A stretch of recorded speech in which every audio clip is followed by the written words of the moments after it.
don't know. So I think that some people within religion, like, it works for them because it gives them a pathway to that personal journey. Definitely. But like somewhat, but if they have to be connected to the personal journey, it's just easy to like get caught up in like the power structure of religion. But I think it does work for some people. Yeah. But what do you think about the idea of the church embodied really being our bodies? Like, when in Christianity we talk about the church, what if the intention really was our body is the temple, that we are the church?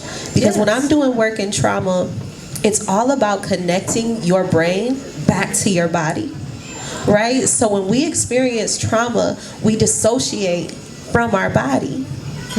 Right? Because it's really uncomfortable. And then we do things that we continue to dissociate to get away from that feeling. Right? So it's funny because I was having a conversation with my sister on the way here, and I'm like, look, I know, like, I'm not talking bad about people who smoke weed. Like don't gang up on me.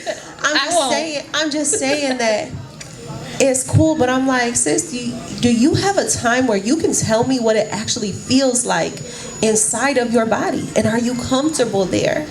Right? Because you can't do the work of really connecting your soul back to the human experience and getting in alignment with it unless you just pause and just learn how to just be in that, right? And so in trauma work, it is a slow process of embodiment and mindfulness that's connecting you and allowing you to feel safe back in your body. So when we experience trauma, even as kids or whenever you go through fight or flight, right?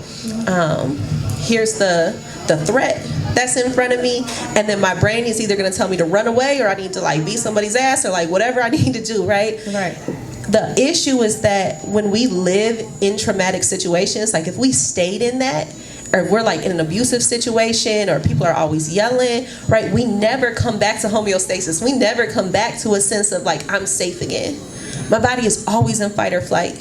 And at some point, you're either going to go into collapse, which feels like clinical depression, right? Or you are going to stay in a permanent state of dissociation, whether through drugs, alcohol, or I need to smoke weed every single day because I'm not comfortable in my body. Yeah. Right? Or, some people become sex addicts, right? I'm not safe in just who I am. I'm not enough. So I need to have men or women constantly tell me that I'm good enough, right? It's like there's something outside of yourself that's going to help you feel safe. It's not you. Right? And sometimes that's religion for some people. I need something outside of me to tell me that I'm good and I'm worthy. Yeah, that's rather than just learning how to do that. But at the end of the day, it's just learning through human experience how I can be safe and I can feel good enough and worthy enough for God's love, and recognizing that that's who I am. Right. But that's the work. Like, we all have to do the work, and it starts off by little bits of mindfulness, whether it's 5 minutes of being safe in my body that I can like work up towards more. Yeah, that's real. Another thing that I really find is interesting, because we're on planet Earth, we gotta kind of function.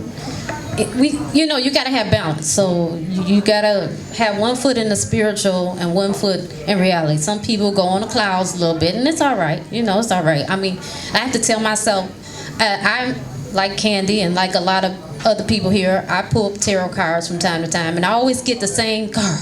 It's balance. And I'd be like, but because I have an obsessive compulsive